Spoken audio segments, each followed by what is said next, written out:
how politics of Kenya runs. With me here is Mr. Dennis Mudangi.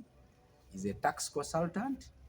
He's a man well versed with politics. He's a political philosopher, and is going to give us a brief highlight about the politics of Kenya. In 2027, next year, we are going to go into polls. Kenya is going into polls, and we are having the sitting president, uh, His Excellency Ruto, fighting hard to retain his seat for the second time. And we've seen other younger men like Sifuna, the governor of Nairobi, and the Senate of Nairobi, sorry, and so many other vibrant younger men. We are seeing Gachagua there, who is a former or ex-deputy president of Kenya, all showing interest in contesting for the biggest seat in the Republic of Kenya. I'm with him here, and let me take this opportunity to invite him. You're most welcome, Dennis. Thank you very much, Dennis, for hosting me here. My namesake, like you heard, we are here to talk about the politics of Kenya. You are from Busia. Yes. How did you get to know? How do you follow politics of Kenya? Busia is at the border. Yes. It's a border town. When you go to Busia, you realize that most of the people have two IDs. Mm-hmm. You find someone has an ID for Uganda and another ID for Kenya. Okay. So we grew up shopping in Kenya. Things are cheaper there. Things like books and even normal household items are much cheaper in Kenya because Kenya is not landlocked like us. Yes. So what happens in Kenya really affects us. Yes. And Busia being the gateway to this country, it is important actually that almost all of us know what is happening in Kenya. Okay. I'll remind you, just taking you forward a little, in 2007, 2008, yes, when there was post-election violence in Kenya, yes, we had issues here. Trailers couldn't move, goods, everything was at standstill. Exactly, and that's being a landlocked country. Yes, so we wouldn't trade with our neighbors. Exactly. What transpired? Give us a brief highlight of what happened in the 2007 post-election violence. In 2007, what triggered was, of course, the imagination that the election was rigged. Okay. The situation became tense, and what happened was something so spontaneous. From nowhere, people were divided along ethnic lines, along tribal lines, and at the end of the day, hell broke loose. Okay. But what happened on two divides? On one side, we had the sitting president, that was then His Excellency Mwai Kibaki, okay, who also studied here. So if you're telling me we need to be interested, Mwai Kibaki studied from Makerere University. And School of Hygiene. Yes. He was even at School of Hygiene in Bale. Yeah. So, looking at that, President Kibaki was on one side, and Raila Odinga was on the other side. For ODM, that is Orange Democratic Movement, okay, and Kibaki for the Party of National Unity, PNU at that time. So both teams had people on their side. For example, the ODM side, which had Raila Odinga, had the sitting president now, William Ruto, was part of ODM, campaigning for Raila Odinga, to the man in that he had mobilized. William Ruto comes from a region which then was a province, okay, called Rift Valley. The Rift Valley province. Yes, the Rift Valley province. Right now it has many counties. The Kalenjins, that's the Kalenjin side. Exactly, the Kalenjins are their cousins. The Sabines. The Sabines in Kapchorwa, Buku. Yes. So William Ruto had mobilized these people in the Rift Valley, okay, to rally behind Odinga. And then Kibaki, basically coming from Mount Kenya region, that is Central Kenya, the Kikuyu ethnic group, were mostly behind Mwai Kibaki. Okay. Yes.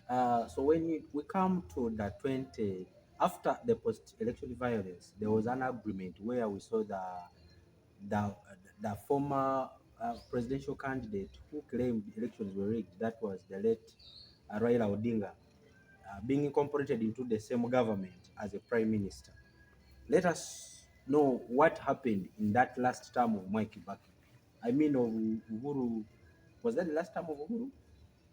After prime minister, Raila Odinga served in whose government as a prime in minister? Kibaki's government. After that post-election violence, that term moved from around 2008 Yes. up to 2013. Yes. So in between there, Raila Odinga was the prime minister of Kenya. He had two deputies.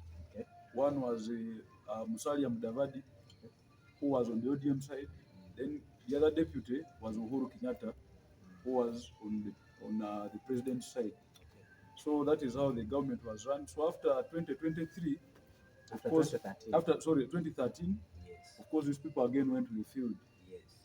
There was Uhuru Kenyatta wanting to be president, Yes. and also Raila Amolo Odinga. Those were the key people at that time. Yeah, Raila Odinga having been the prime minister, thought it was now his turn, because remember, during the period of post-election violence, he felt he had been cheated, and now he thought this was a done deal. But there was an issue again. I told you, like I had told you earlier on, 2007, 2008, around that time, Ruto was with Odinga. When Odinga became prime minister, during that term, they disagreed and fell out with Ruto. Okay. So when that was 2017. 2007, 2008, 2013. Okay. Ruto, in that, when Odinga became prime minister, Yes. he was given chance to also come in the government with his people. Actually, they used to call it The coalition government. the coalition government. Some people used to call it musumukati, the Swahili word for half a loaf. Half a loaf. Half a loaf of Take bread. this shared government. Yeah, shared government. Exactly. So Kibaki had half the loaf, and Odinga had half the loaf. They would fight even on who walks on the carpet. The red carpet. They wanted to share even the carpet. We see Uhuru come in 2013. Yes. And he's versing Odinga. Yes. What happened? What happened was, 2013. I remember 2013, a list comes out from a man called Ocampo at the ICC, Hague International Criminal Court. Yes. When the list comes out, it has 6 names. I remember. Where Uhuru was also in. Uhuru, yes, exactly. Yes, I remember. Uhuru is on the list. William Ruto is on the list. Yes. There's a journalist called Sang, is on the list. Yes. There's the former police chief, yes, on the list. And there's another guy, I think Henry Kosgei, and then the former, I'm forgetting his name, but he was a secretary to cabinet during President Kibaki's time. Yes. He's also on that list. So ideally, it was now a marriage of convenience. These two people had to stick together, William Ruto and Uhuru Kenyatta. And Ruto was a running mate. Yes, Ruto was a running mate. Uhuru. So they had to stick together to survive going to Hague. Because they knew if we don't win this election, we're either going to be hanged in the Hague. So they had to fight tooth and nail to win the election. Okay. Yes, that was 2013. Okay. And that is how Baba, like he was fondly called, lost out to the two. We come to 2017. 2017. Yes. The dynamics, of course, this is the second term. Remember all these times, in 2013, Odinga went to court. When he lost the election. He went to Supreme Court. And still lost. He lost in court. Okay. In 2017, this is Uhuru's second term now. He's contesting for his second term. Again, his running mate becomes Ruto. He has William Ruto as his able running mate. Yes. With a lot of resources, a lot of power. Remember, in that government between 2013 to 2017, Ruto was a deputy president, not a vice president like here in Uganda. The Kenya deputy president has executive powers. Yes, exactly. He's not appointed. Yes. He's voted by the people on the same ballot with the president. They appear. So he had immense powers, where he had signed an agreement with President Uhuru Kenyatta that I am going to campaign for you, but this is what I want. 50-50, around 50% of the cabinet. That was 2017? 2013. Okay. Yes. 2013, and because Uhuru was desperate, because Ruto could have gone either way, could have still gone and worked with Baba, and that would mean Uhuru is going to lose. And when he loses, Hague was waiting. Yes. So now in 2017, they campaign alongside each other. They win the election. Yes. After winning the election, Baba goes to court again. And loses. He didn't lose. The court nullified that election. And there was The a first result. of its kind in Africa. Yes. Yes. The court nullified the election. Yes. And the Ruto has always said he went to State House. Uhuru was devastated. And he says, I found a guy, I will not tell you what he was drinking. Sure. after losing an election. After losing the petition. The court petition. Yes, yes. He said, I don't know, I will not tell because Asa, we are old people, I will not say what I found my what I found. Then he tells me now, you see, the election, me, these things, I'm tired, let me go back home. Uhuru comes from a county called Kiambu, in a constituency called Gatundu. Yes, those are where Kikuyus. That's a Kikuyu. Western Kenya. No, Central Kenya. Central Kenya. Just Mount Kenya. Mount Kenya, just near Nairobi. Yes, Mount Uhuru, Kenya. Kiambu neighbors Nairobi. Yes, and it is a cosmopolitan area. The way you can see Wakiso in Uganda, Mukono, those areas surrounding Kampala, the capital. Yes. So that is where this Uhuru comes from. So he tells President Ruto that, you know what, his deputy at that time, you know me, I'm tired of these things. I want to go back to Ichaweri. Ichaweri is his village. Yes. President Ruto is quoted, not quoted, but he said this guy was like, can I just punch this guy? How do you leave power? How you know? Because he knew if this guy leaves and goes, how will he become president? So under such an arrangement, they organized a by-election. And yes. Baba refused to contest in that election. He boycotted it. What was the grounds for Baba boycotting the election? He said the IBC, the issues which were brought up, why the election was nullified. You know, you're going into the match, same referee. Yes. Nothing has changed. Yes. A lot of things needed to be changed. So he believed the election will not still be fair. Yes. So he just left it at that. And that is how the second term. So who runs against Uhuru in the by-election? No, of course Baba is on the ballot, but he has told these people don't vote. Yes, that's what happened. So people elections were held, and Uhuru still was declared the winner. Yes. We go in up to 2020. Now you see 2022. Yeah. The common factor in the common denominator in all those terms we've been talking about. You know, Baba Raila Amolo Odinga, may his soul rest in peace, has been in every government almost from the days of Moi. Yes. He will stand in an election, but you lose, but you cannot run a government without Raila. It was a major factor. An institution. Yes. So in all those governments, you see even in the post-election violence, he comes in as a prime minister.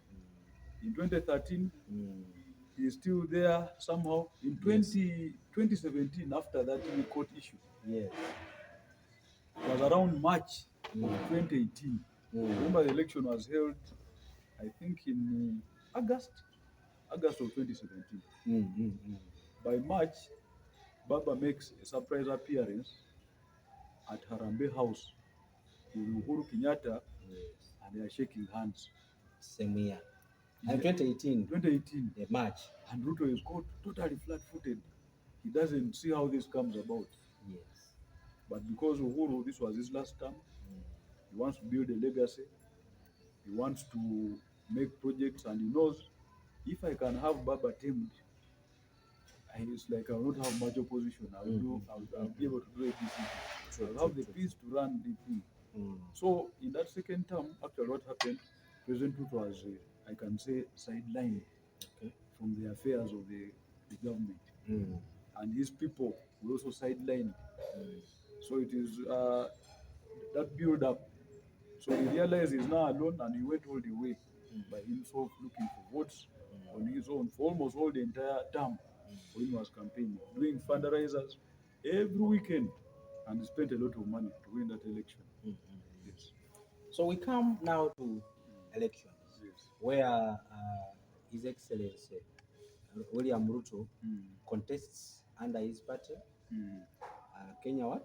Kenya Kwanza Kenya Kwanza was a was a coalition. coalition Yes, of how many parties there were many parties. that really So backed many, him yes, up so many parties. against Raila Odinga's what Kenya what? Raila, Odinga was Raila for Odinga, the party for Raila was ODM, ODM. but he had. Let's first begin with Ruto. Ruto's Ruto. party is UDA. UDA. Yes, Democratic United Democratic Alliance. Yes. with so Now, many parties UDA, aligning with him. it had parties like Moses Wetangula's Ford Kenya. Mm-hmm. It had Musalia Mudavadi's party, Mm-hmm. and a host of many other parties. All those small parties came together They merged. to form what they called Kenya Kenya Kwanza. Kwanza. Kenya Kwanza is still Kenya means First. Kenya First, the Kenya First coalition. Mm-hmm. Now, on Raila's part, he also had other parties. Remember, he came up with people like Martha Karua, coming from a different party. He had Dr. Stephen Kalonzo Musyoka, Yes. coming from Wiper Party, Okay. and a host of many other parties also came together. And who was the running mate of Raila Odinga, the late? It was Martha Karua, Council, Senior Council Martha Karua was the running mate. So we saw Again, that again picked to counter. The politics in Kenya is highly tribal. yes. Okay, every one of these people had to have a running mate from Central Kenya. Central Kenya. Yes, Martha Karua hails from a county called Kirinyaga. Kirinyaga is from Central Kenya. Yes, Central Kenya. And Ruto picks Gachagua from Mount Kenya. Yes, from Mount Kenya. Still in the central. Yes. So in other words, Central Kenya is a determinant when it comes to politics of Kenya. It is the most populous region in Kenya. Who are the settlers, the ethnic the groups Kikuyu, that are there? Majorly the Kikuyus. We have the Merus. We have the Embu. Those are the people who are. But now it's also divided into two. There's what we call Mount Kenya West and Mount Kenya East. The people who are dominantly in both the economy, the richest people, all the businessmen, the big business people, come from Mount Kenya. Mount Kenya. Yes. The central part of Kenya. The central part. So when it comes they do coffee, just like in Bugisu here, coffee plays a key factor. And this is on the slopes of the mountain. Okay. So the soils are fertile and people are aggressive. Just like Mount Elgon here. Yes. So to draw you back, what are the major factors that are considered in Kenya for one to become a president? What are the key factors or key components that the voters look at besides alliances? Because you've mentioned the alliances that Ruto made with a number of parties coming up with Kenya Kwanza. We saw Raila Odinga also merging with some other parties. So what are those key components that Kenyans consider so much? Because if it is tribal, then you would have seen Raila Odinga emerge the central Kenya under Kian Law through people like Rigathi Gachagua and another young man called Ndindi Nyoro. Ndindi Nyoro is a young man to watch. I'm told he's likely to contest. He's most likely one day he will be a president. And I don't want to be a prophet. Yes. But I know one day Ndindi Nyoro, and for the purpose of the record, Ndindi Nyoro will one day be a president of Kenya. So, but there are still what you had asked. The factors. One, you have to mobilize people. You need key people. A lot of resources. Then you need key people. Like you look at the coastal region. That one predominantly has been voting for Baba. The coastal region. Yes. Mombasa. Baba had people there. People like Governor of Mombasa, the former governor of Mombasa. He used to call himself Governor 001. Counties have been given names, numbers. So 001 is Mombasa. Yeah. Governor 001 Ali Hassan Joho commands that coastal area. Mombasa, Baba, Kwale, and many other counties at the coast, including Lamu and many others. He commands a lot there. Then you look at Nairobi. Nairobi also has a huge population. Baba commands there. He used to command there with a lot of many MPs. If you look how the ODM or Baba's coalition would get people, you'd realize that many people are being mobilized around there. Yes. But Ruto, President Ruto engaged gears on only two areas. Number one was Rift Valley, where he comes from. Then the Central Kenya, Then Central Kenya, where he picked Gachagua. Yes. How do these two fall out? The fallout, you know, Because we expected Gachagua being from the central region, having made an alliance, convinced the Kikuyus, went contrary to what former President Uhuru did. Uhuru had mobilized the Kenyans from the central region not to vote for William Ruto. Yes. But Gachagua convinced them and said, no, he's the right candidate for us to work with, given the fact that Gachagua was the running mate. How do these two people fall out? One, you see politics of sidelining, I think it happens. Like I told you before, William Ruto at one point worked with Raila Odinga. Yes. They fell out. William Ruto was appointed agriculture minister. Raila was the prime minister. Okay. And he has always said that for him, when he campaigned for Raila in 2007, and they sat down, they agreed on three positions. They said if Raila wins, Raila will be president, Mudavadi will be the deputy, Ruto will be prime minister. Okay. When they went to contest, they failed to get the seat for the president. Yes. They failed the seat of the deputy president. Yes. The only seat available was for prime minister, which was his. Yes. Now he said he had to give it to Raila. Okay. So he has always said that at least Raila, this time round, you also support me. Okay. But how they fall out, I think, is you know what happens. One, I want to believe these people. Gachagua didn't have his own party, and they didn't have anything signed before pre-election. There's no deal. So, but when you know, it's like going into a business deal, Dennis. You know, like you have a deal with someone. You say we are going to sell this piece of land. If I look for a buyer, we shall share. But you don't know how you're going to share. So the guy comes, you sell, then the guy says, you know what? Me, I'm giving you 2%. True. You say, but no, we sold the land. But did you agree? Yes. So they didn't agree. So, but now what has happened is, you see, for other people like right now, Moses Wetangula, for them they agreed before, we are coming to campaign for you, President William Ruto. But when I go through, this is my son. this is what I've become the Speaker of Parliament. It came to pass. So the man can't complain. But Gachagua had no party. He was still under UDA. Okay. Then after he has campaigned for the president, they go through, and then he wants to, you know, he's also an aggressive man. Okay. And two aggressive people really couldn't. Thank you. Wow, it has been a nice engagement with our man, Dennis Mudanji, Yes. political philosopher. He has vast information about the politics of Kenya. Finally, we are seeing for his second term, we are going to have elections next year. Yes. And some younger men have come up. We see Sifuna, we see that very young man you talked about. Gachagua is mobilizing Central Kenya, and my good friend who has been a lawyer of Delius Ukwako, this lady Martha Karua, they are all peeping. They want to contest. What is your take? How do you see this election going to run? What are we expecting in these elections next year? And so far, how is the ground in Kenya? Who is likely to cause? Where should Kenyans focus so much, and who are the people to watch? People to watch.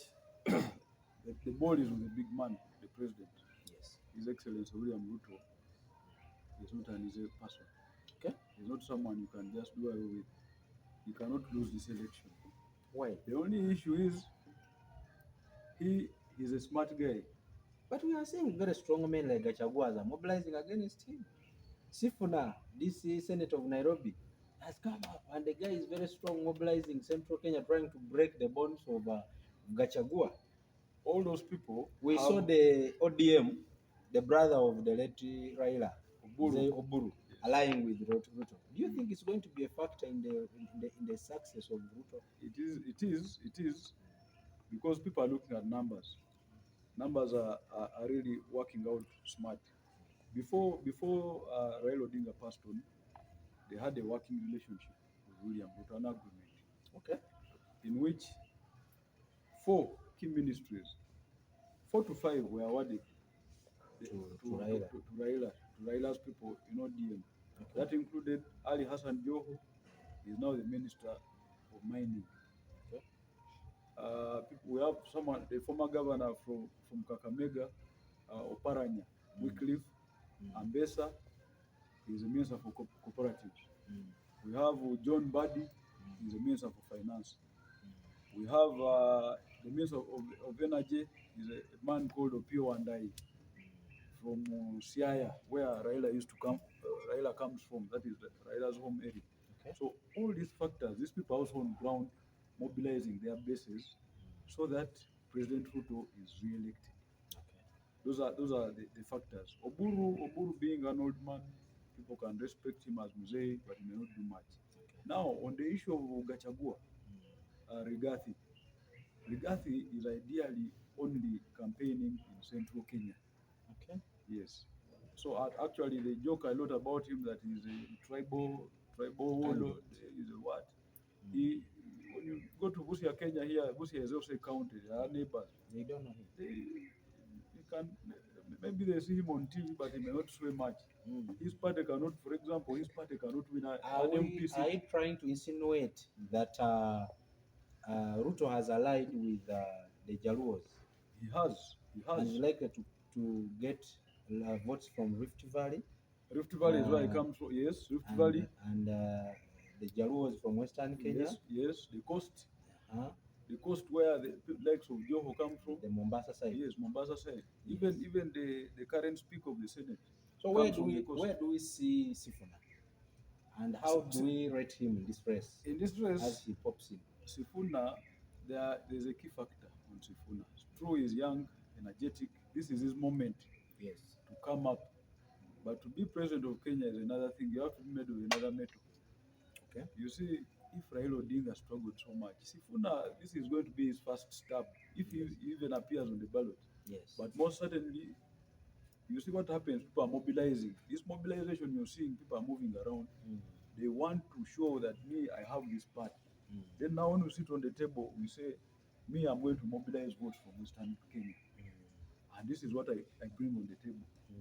If we go through, if we happen to win, there are going to be coalitions. Every election cycle, we see this. So it is like people are mobilizing, then eventually they auction. They auction to the highest bidder.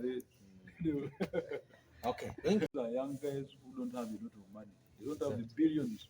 And you talked about money factor. Money factor is a resource into mobilization. Yes. Wow. Thank you so much, dear viewers. It has been a very wonderful evening. We've dived in.